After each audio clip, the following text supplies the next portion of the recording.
नमस्कार, बाखबर में आपका स्वागत है। मैं हूं राघवेंद्र सिंह। बाखबर में आज हम बात कर रहे हैं भोपाल की बड़ी झील के बारे में और भोपाल के पहाड़ों के बारे में, जंगलों के बारे में और यहाँ के पेड़ पौधों के बारे में।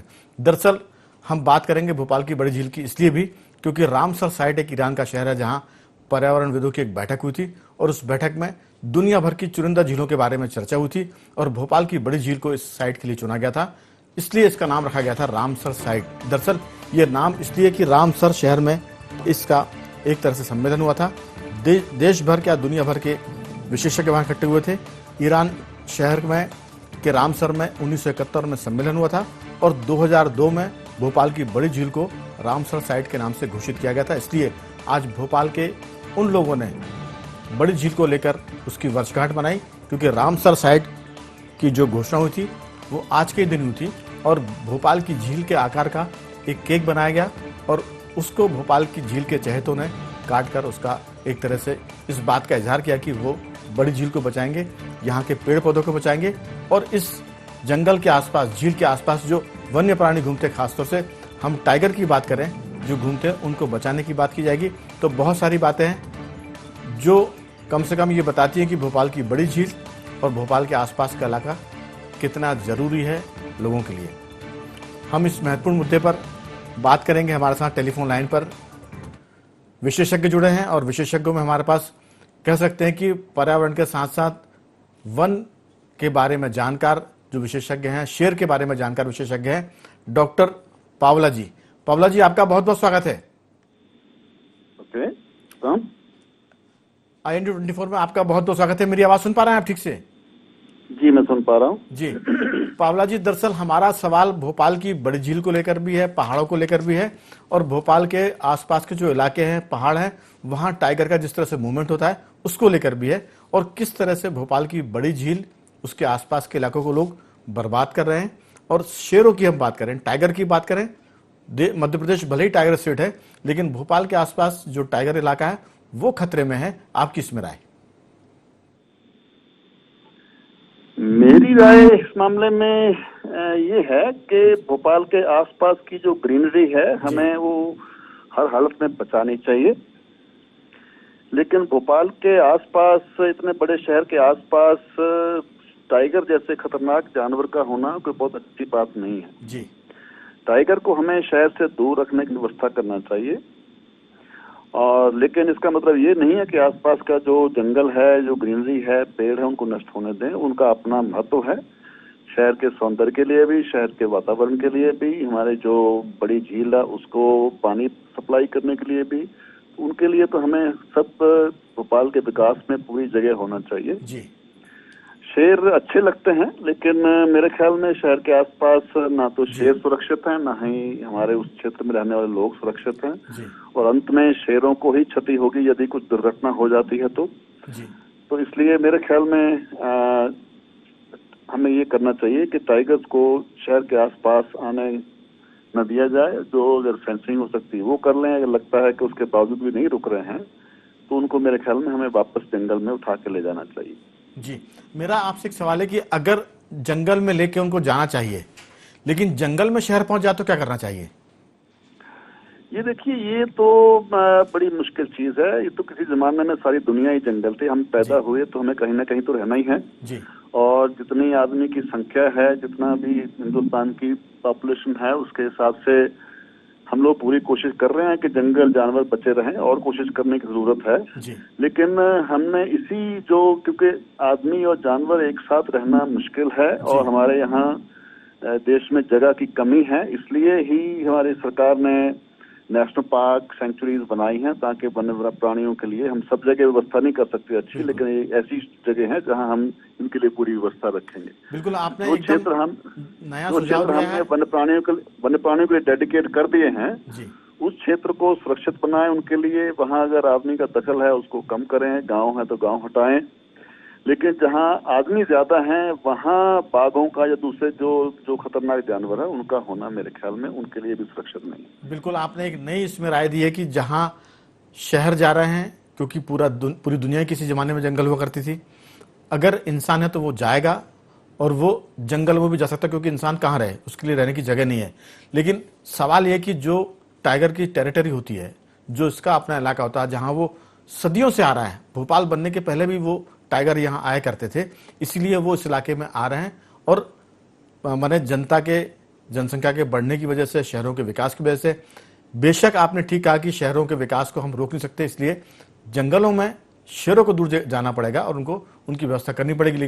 लेकिन इसमें बहुत सारी मत भिन्नताएं हैं, बहुत सारी राय हैं। हम पूछेंगे हमारे साथ टेलीफोन लाइन पर सामाजिक कार्यकर्ता जो पेड़ पौधों की चिंता करते हैं, जंगलों की चिंता करते हैं, झील की चिंता करते हैं, कमल राठी जी। आज उन्होंने भोपाल की बड़ी झील को बचाने के लिए उसका एक तरह से समारोह किया था।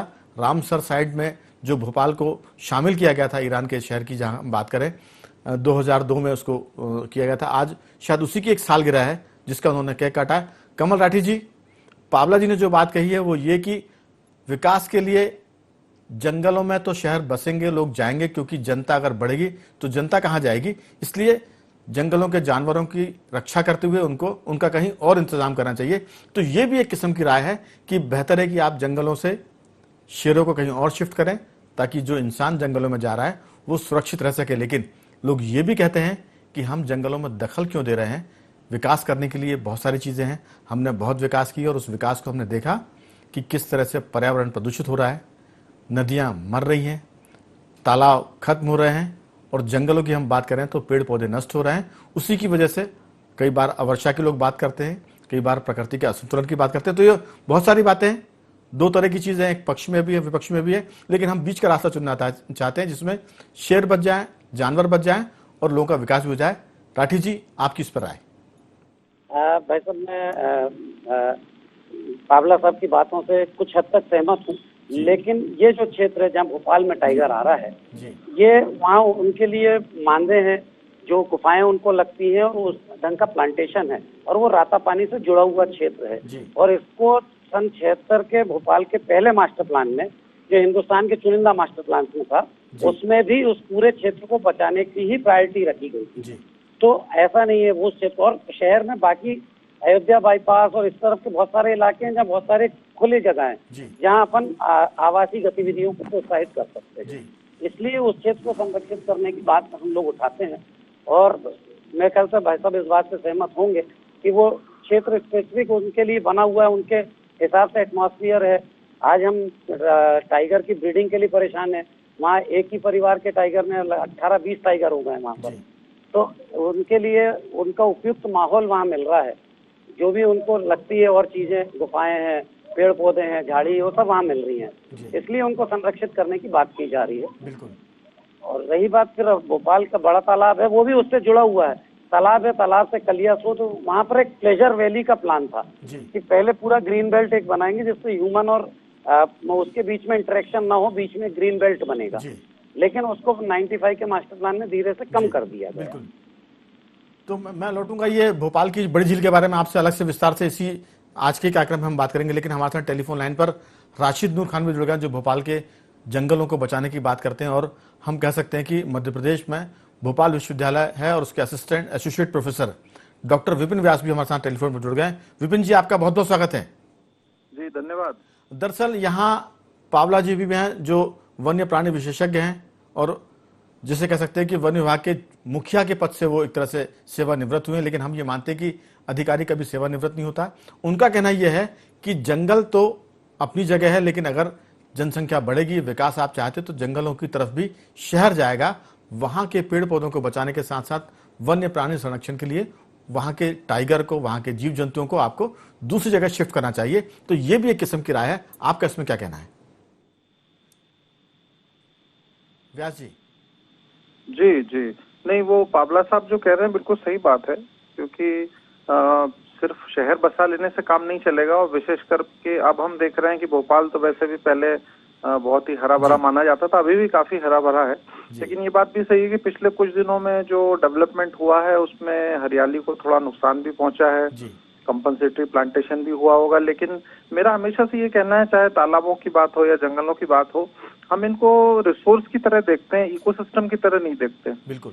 तो आप एज रिसोर्स एक नया प्लांटेशन तो कर सकते हैं, लेकिन उसको जंगल वन नहीं बना सकते। आप तालाब खोद सकते हैं, लेकिन वो इकोसिस्टम बनाने में समय लगे। हमारे जो आसपास हरियाली थी, जंगल थे, हमारे झील थे, तालाब थे, पहाड़ियां थी, ये सब हमारे इकोसिस्टम का हिस्सा था। अब हमने इनको रिसोर्सेज या संसाधन जैसे ही बनाया तो फिर वो दूसरी दिशा में हम मुड़ गए। अब हम कंपनसेटरी प्लांटेशन करते हैं, नए तालाब खुदवा सकते हैं, लेकिन जो कई कई वर्षों में, सैकड़ों वर्षों में जो इकोसिस्टम डेवलप हुआ है, उसके अंदर जो छोटे छोटे कंपोनेंट हैं जो हमारे पर्यावरण के लिए जरूरी हैं, उनको दोबारा निर्मित करना बड़ा मुश्किल काम होता है।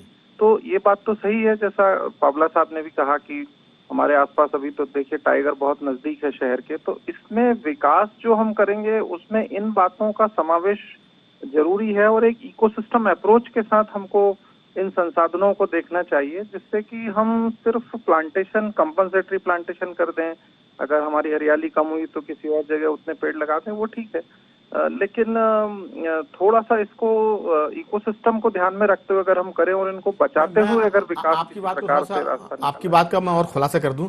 दरअसल लोग ये चाहते हैं कि विकास तो हो, लेकिन जो आप बात कर रहे हैं उसी पर सबका फोकस है कि वो विकास जो सैकड़ों साल की जंगल है, सैकड़ों सालों की जो पहाड़ियां हैं, जो झीलें हैं, उनको बर्बाद करके ना हो। क्योंकि विकास का मतलब ये बिल्कुल नहीं होता है कि आप जंगल को साफ कर दें, आप पहाड़ों को खत्म कर दें, आप झीलों को खत्म करके विकास करें, क्योंकि फिर ये विनाशकारी विकास है। लोग इसी की आलोचना कर रहे हैं। हालांकि पावला जी ने कहा कि अगर आपको विकास करना है तो फिर जंगल के जो जानवर हैं उनको फिर कहीं और शिफ्ट करना चाहिए। उनकी राय के से सहमत होने वाले भी सैकड़ों लोग हो सकते हैं, लेकिन मुझे लगता है कि उनकी राय से असहमति जताने वालों की संख्या भी कम नहीं होगी, क्योंकि जंगल में आप घुस रहे हैं, जानवरों के घरों में आप घुस रहे हैं, विकास का रास्ता आप भटक रहे हैं। वो तो बेचारे सदियों से यहाँ आते हैं, अपना परिवार बढ़ाते, कुटुंब बढ़ाते और चले जाते हैं। तो आपकी जो बात है, मुझे लगता है कि उस पर गौर करने की जरूरत है कि आप एक तरह से नकली जंगल तैयार कर सकते हैं। नकली से मतलब जो आपके लगाए हुए हैं, नेचुरल नहीं है। तो इस बात पर मैं चाहता हूं कि आपका जो विचार है वो ज्यादा फोकस हो, जो आप कहना चाह रहे हैं व्यास जी। तो आप एक नकली आप जंगल कह लीजिए, क्योंकि प्लांटेशन होता है तो ज्यादातर मोनो स्पीशीज होता है या कुछ गिनी चुनी 2-4 स्पीशीज का हम प्लांटेशन करते हैं, लेकिन जो वनस्पति एज सच हम देखते हैं, जो वेजिटेशन जो नष्ट होता है, तो उसमें पेड़ों पे लगने वाले एपिफाइट्स होते हैं, उन पे चढ़ने वाले क्रीपर्स होते हैं, उन पे जीवन यापन करने वाले पक्षी होते हैं, छोटे छोटे जीव जंतु होते हैं। ये सारा मिल के हम पर्यावरण बनाते हैं। हम अपने स्कूल में बच्चों को, कॉलेज में, स्कूल में पढ़ाते हैं, फूड चेन पढ़ाते हैं, एनर्जी फ्लो पढ़ाते हैं, ये सब कहाँ चला जाएगा? तो अगर हम इस तरीके का एक आर्टिफिशियल तरीके से अगर हम ग्रीनरी तैयार करेंगे तो अच्छा है, काफी हद तक वो भी अच्छा है, मैं उसकी बुराई नहीं करता, लेकिन फिर भी जो एक्चुअल जो इकोसिस्टम सर्विसेज हमारा जो एस्टेब्लिश्ड इकोसिस्टम देता है, जो हमारा पारिस्थितिकी तंत्र जो वर्षों से जमा हुआ जो हमारा पारिस्थितिकी तंत्र है, वो जो हमको इकोसिस्टम सर्विसेज देता है, वो इस प्रकार आर्टिफिशियल रूप से बनाए गए काफी हद तक देते हैं, लेकिन उस स्तर तक नहीं पहुंच पाते। तो इनका संरक्षण करते हुए हमें कोई विकास का मॉडल देखना चाहिए और वो देखा भी जा सकता है। इसी बात को हम आगे बढ़ाएंगे, लेकिन भोपाल के पहाड़ों को बचाने का एक तरह से जो पागलपन सवार है, जुनूनी है, ऐसे भी शख्स से हम बात करेंगे। राशिद नूर उनका नाम है। राशिद जी, आपका बहुत बहुत स्वागत है। राशिद नूर वो शख्सियत है जो रात में भी कई बार घर से निकल जाते हैं कि कोई पेड़ जंगलों में काट तो नहीं रहा है, और कई बार उन्होंने रातों में जंगल की कटाई करते हुए गिरोह को पकड़ा है, पुलिस में शिकायत की है, प्रशासन को शिकायत की, और कई बार जंगल को बचाया भी है। राशिद नूर जी, भोपाल को आप जैसे लोगों की बहुत जरूरत है, झील को कमल काठी जैसे लोगों की बहुत जरूरत है, और एक तरह से विकास के लिए पावला जी जैसे लोगों की बहुत जरूरत है, और इन सब विकास के बीच का रास्ता निकालने के लिए विपिन व्यास जी जैसे लोगों की जरूरत है, जो कहते हैं कि नेचुरल जो फॉरेस्ट होता है वो बहुत जरूरी है। नकली जंगल आप पैदा कर सकते हैं, नकली से मेरा तात्पर्य हम पौधे लगाते हैं, वो अपने आप वाला नहीं है, लगाया हुआ है। आपकी राय कि आप जंगलों को बचाने की कितनी मेहनत कर रहे हैं और क्या चुनौती आती है? राशिद जी। देखिए, जहाँ तक कि मैं समझता हूँ कि जल जंगल जमीन इतनी आवश्यक हो गई है आज के जीवन में। एक जमाने में जब हम पानी की बोतल खरीदा नहीं करते थे, आजकल वो पानी की बोतल आम हो गई है। अगर इसी रफ्तार से कटाई और जिस तरीके से तालाबों को खत्म किया जा रहा है, तो वो वक्त भी दूर नहीं है कि जिसमें हमें शायद ऑक्सीजन की बोतलें भी खरीदनी पड़े। 24 से 30 साल के बच्चों को भी आज की डेट में हार्ट अटैक आ रहा है, जीवन काफी कम होता जा रहा है। तो ऐसे विकास का भी मतलब नहीं कि इंसान 50 साल के ऊपर भी अपनी जिंदगी नहीं गुजार पा रहा। और वो जो जंगल जो आप देख रहे हैं कि घना, हमें किसी तरीके कोई अधिकार नहीं होना चाहिए कि किसी भी हम तालाब, प्राकृतिक सौंदर्य वाली चीज, पहाड़, नदी, जंगल, इसको हम किसी भी तरीके का नुकसान पहुंचाएं। इसको हटाकर भी हम दूसरी शहर में और कई तरीके हैं या कई जगह है जहाँ विकास कर सकते हैं। पर अब भोपाल के जुड़े ही जंगल की मैं कलियासोत की बात करूं तो इस पे ही निगाह क्यों है? क्योंकि ये शहर से बिल्कुल लगी हुई जगह है। शहर से लगी हुई जगह है, काफी सालों से 10-15 साल से उस जंगल को हम देखते आ रहे हैं जो बर्बाद हुआ है हमारे सामने, कई बार अवैध तरीके से काटा भी गया है। क्या सिर्फ वही एक जगह है जहाँ पर विकास हो सकता है, और किन का विकास हो रहा है? बात यह है कि किस गरीब जनता का विकास हो रहा है, कौन सी ऐसी यूनिवर्सिटी, कौन से ऐसे स्कूल खुल गए जिससे जनता का बहुत भला हो रहा है, सिर्फ किन वर्गों के लोगों का भला हो रहा है ये हम भी देख रहे हैं। राशिद जी, आपने एनजीटी में भी इस पूरे मामले को उठाया है, लेकिन वहां जो विकास हो रहा है वो दो तरह की बातें, वहां यूनिवर्सिटी भी खुल रही है, वहां स्कूल भी खुल रहे हैं, लेकिन वहां शहर के बड़े लोगों के फार्म हाउस भी है, उनकी जमीन भी है, अधिकारियों की जमीन है, फार्म हाउस है, धन्ना सेठ वहां कॉलोनी काटना चाहते हैं, और भोपाल का जो कैचमेंट इलाका है जिसको हम भोज वेटलैंड कहते हैं, उस इलाके का जो एक तरह से खेती का इलाका है उसको भी लोग चाहते हैं कि वो कमर्शियल हो जाए या आवासीय हो जाए। बहुत संक्षिप्त में, समय खत्म हो चला है, आपकी राय 2-4 वाक्यों में। हाँ सर, वैसे तो सर ये एनजीटी ने जो है 12/96 गोदा वर्मन के आदेश सुनाया था 6/2/2020 में। एनजीटी ने पूर्ण क्षेत्र को मैपिंग करने को कहा है, लेकिन कोरोना की वजह से मैपिंग नहीं हो पाई। इसी बीच ये मास्टर प्लान का ड्राफ्ट आया, मास्टर प्लान के अंदर हमने लिख के भी दिया, एनजीटी का हवाला भी दिया, रिपोर्ट्स भी डाली कि, लेकिन उसके बाद भी जब ड्राफ्ट के अंदर हमने देखा कि घने जंगल के अंदर रास्ता निकाला गया और पीएसपी लैंड किया गया, इस तरीके से जो अनुमति खोदी गई है, उस तरीके से जो है पूरी वहाँ की वाइल्ड लाइफ और बायोडाइवर्सिटी है जिनको बनने में 100 साल लग जाएंगे, वो की जा रही है, उसको विकास के नाम पे खत्म किया जा रहा है। वक्त खत्म हो चला है, इस मुद्दे पर हम कभी किसी दिन और विस्तार से बात करेंगे, भोपाल के मास्टर प्लान पर, यहाँ की जो जैविक विविधता उसके बारे में बात करेंगे। लेकिन बहुत अगर पावला जी, राठी जी और व्यास जी संक्षेप में 2-3 वाक्यों में अपनी अंतिम टिप्पणी इस पर दें। पावला जी, विकास होना चाहिए और उसके लिए अगर जंगल आड़े आते तो जंगल में शहर का विकास हो, लेकिन व्यवस्थित ढंग से हो, ताकि जंगल को भी कम नुकसान पहुंचे और लोगों का विकास भी हो जाए, लोग वहां पहुंचने भी लगे। इस पर आपकी राय? नहीं, आपने मेरी बात को बिगाड़ दिया है मित्र। मैं आपका नाम मैं नहीं जानता हूँ। मेरा नाम राघवेंद्र सिंह है। राघवेंद्र सिंह जी, मैं ये कह रहा था कि जंगल हमें जो भोपाल के आसपास के हैं उनको हर हालत में बचाना चाहिए, लेकिन भोपाल शहर के बहुत पास जंगली जानवर टाइगर जैसे नहीं होना चाहिए, मेरा ये कहना है। मैं माफी के साथ आपको इसमें बोलूंगा, ये हालांकि कोई डिबेट का विषय नहीं अपना, लेकिन अगर जंगल में शेर हैं भोपाल के पास तो हम उन्हें कैसे शिफ्ट कर पाएंगे, क्योंकि वो तो उनका प्राकृतिक घर है, वहां गुफाएं हैं जहां वो प्रजनन करते हैं, जहां उनकी मीटिंग होती है। अगर उसको शेर को हम वहां से हटाएंगे तो वो इलाका जिसकी हम बात कर रहे हैं, कलियासोत की बात कर रहे हैं, केरवा डैम की बात कर रहे हैं, वहां डेवलपमेंट हो रहा है, वहां फार्म हाउस कट रहे हैं। अगर वहां फार्म हाउस कटेंगे, विकास होगा, तो फिर लगेगा कि शेर शहर में आ गया, जबकि शहर में नहीं, शहर शेरों के घर में जा रहे हैं। ये मेरा कहना था। आपकी बात को बिगाड़ने का मेरा कोई मकसद नहीं है, हम तो चाहते हैं कि बात फिल्टर होकर सही चीज निकल कर आए। पावला जी, मैं कहूँ कुछ कि नहीं? जी जी, आपने मेरी बात काटी थी पूरी। मैं ये कह रहा हूँ, शहर के इतना पास टाइगर रहेंगे तो ह्यूमन वाइल्ड लाइफ कॉन्फ्लिक्ट के चांसेस बहुत हो जाएंगे, और उसमें कुछ आदमी भी मरेंगे, कुछ उसमें टाइगर भी मरेंगे, और जब एक बार कोई आदमी मर गया तो फिर टाइगरों के हम सब दुश्मन हो जाएंगे। तो इसमें से वन्य प्राणियों का भला नहीं होने वाला। इसलिए ये जरूरी है कि जानवर और आदमी दूरी रखें इनके बीच में। जहाँ कहीं ऐसा बनता हो कि जो जंगली जानवर हैं, खासकर जो खतरनाक जानवर हैं, ऐसे घनी पॉपुलेशन वाले एरिया में आए, उनको हमें वहां आने से रोकना चाहिए, चाहे वो फेंसिंग लगा के, और यदि जरूरी हो तो उनको वहां से दूसरी जगह उठा। चलिए, आपकी बात पर एक 2-3 वाक्यों में राय लेता हूँ। राठी जी, आपका क्या कहना? पावला जी जो कह रहे हैं, बिल्कुल ऐसा, मैं उनकी बात से सहमत हूँ कि वहाँ पर फेंसिंग करके उस इलाके का डेवलपमेंट रोकते हुए वैसे भी नदियों के माध्यम से अलग किया गया। चलिए, व्यास जी, आपकी क्या राय है पावला जी के बारे में जो उन्होंने विचार जताए हैं?